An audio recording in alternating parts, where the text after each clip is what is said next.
I led Facebook's efforts to fix privacy problems on its developer platform in advance of its 2012 initial public offering. What I saw from the inside was a company that prioritized data collection from its users over protecting them from abuse. As the world contemplates what to do about Facebook in the wake of its role in Russia's election meddling, it must consider this history. Lawmakers shouldn't allow Facebook to regulate itself. Because it Facebook knows what you look like, your location, who your friends are, your interests, if you're in a relationship or not, and what other pages you look at on the web. This data allows advertisers to target the more than 1 billion Facebook visitors a day. It's no wonder the company has ballooned in size to a $500 billion behemoth in the 5 years since its IPO. The more data it has on offer, the more value it creates for advertisers. That means it has no incentive to police the collection or use of that data, except when negative press or regulators are involved. Facebook is free to do almost whatever it wants with your personal information, and has no reason to put safeguards in place. For a few years, Facebook's developer platform hosted a thriving ecosystem of popular social games. Remember the age of Farmville and Candy Crush? The premise was simple: users agreed to give game developers access to their data in exchange for free use of addictive games. Unfortunately for the users of these games, there were no protections around the data. They were passed through Facebook to outside developers. Once data went to the developer of a game, there was not much Facebook could do about misuse except to call the developer in question and threaten to cut off the developer's access.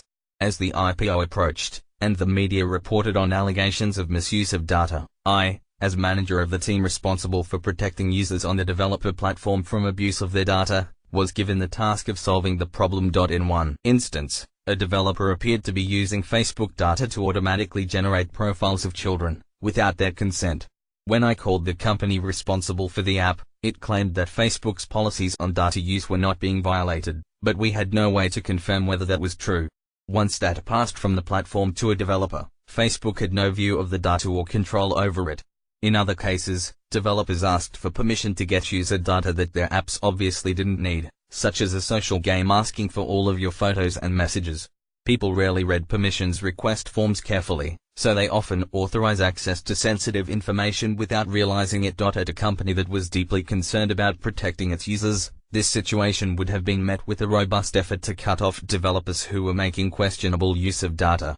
But when I was at Facebook, the typical reaction I recall looked like this: try to put any negative press coverage to bed as quickly as possible, with no sincere efforts to put safeguards in place or to identify and stop abuse of developers. When I proposed a deeper audit of developers' use of Facebook's data, one executive asked me, "Do you really want to see what you'll find?" The message was clear: the company just wanted negative stories to stop.